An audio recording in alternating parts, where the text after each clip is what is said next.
Where's the... Oh, hey! I didn't see you there. Here, let me turn on the lights. There, that's better. Hey, what's going on, everybody? Welcome back to my channel. I'm Lukey Skywookie, and today is a very special video.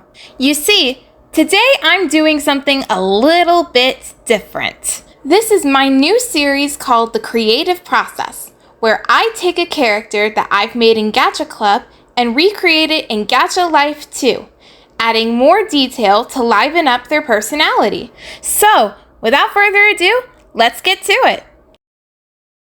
Hey, why are you still here?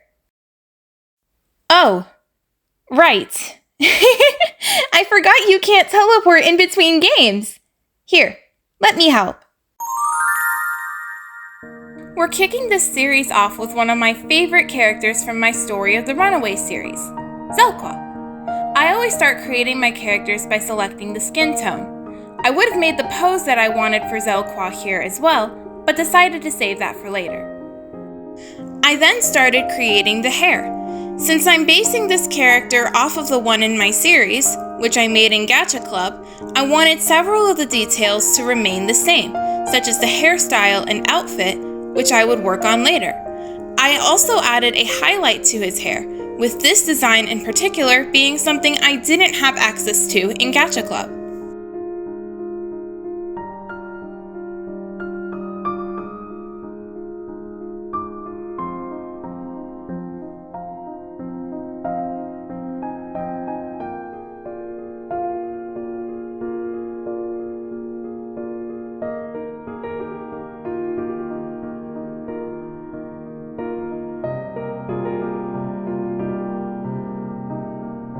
I struggled a lot with the eye shape.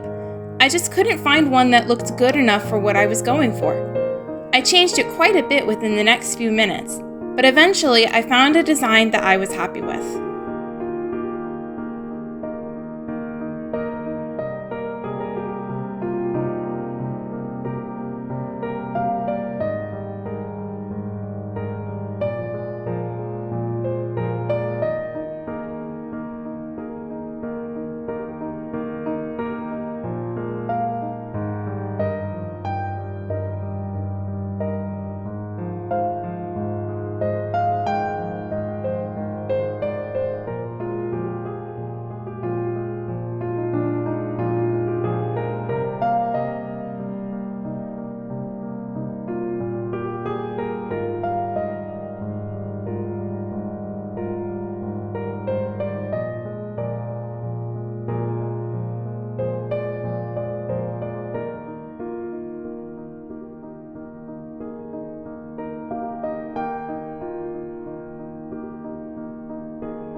I thought about doing some sort of head accessory, and tried it with this halo design that I did have access to in Gacha Club, but never actually used.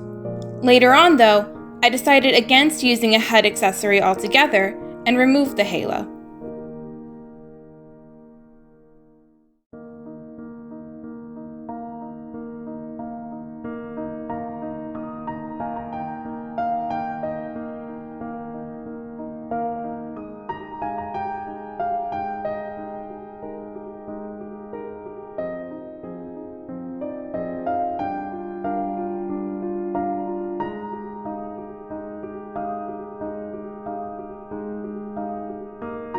I added some blush to his face, but had a little bit of trouble with the coloring since I'm not quite used to the mechanics yet. Eventually though, I did figure out which option changed the color of the blush.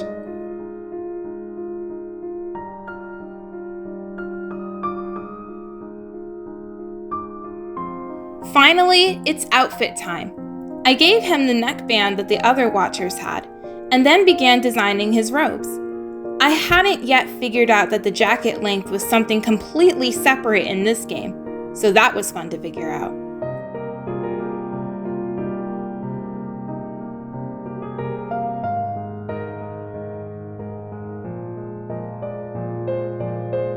One little drawback that I noticed about this game that became slightly annoying is that if you choose the palette colored option and then go back to the object you colored, it won't show you which color you've selected already. This turned it into a little guessing game about which colors I've used for what. For example, the gray outline on the robes.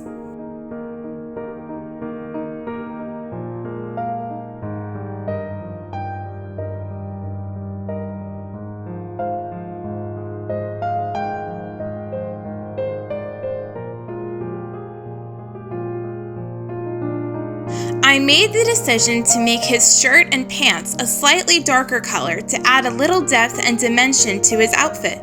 Since he was created to replace Grian in the series, I also gave him the same boots that Grian wore, down to the color.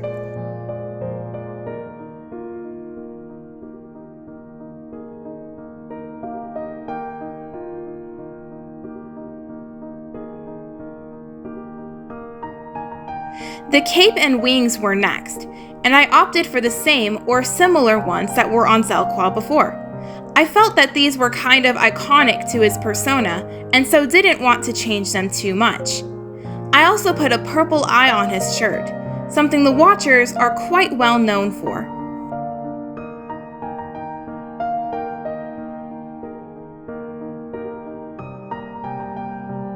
One of the last things I needed to do was create his profile. Unfortunately, my keyboard autofill decided to reveal some personal info that I wasn't ready to share, so me actually typing it out had to be cut out from the recording. You can pause to read the profile if you want. Lastly was the pose, which took forever. This game lets you create custom poses, which is both a benefit and a drawback. For me, at least, because the right forearm did not want to not look weird. Eventually, though, I managed to get it figured out, and after 20 total minutes of character designing, I had my final result.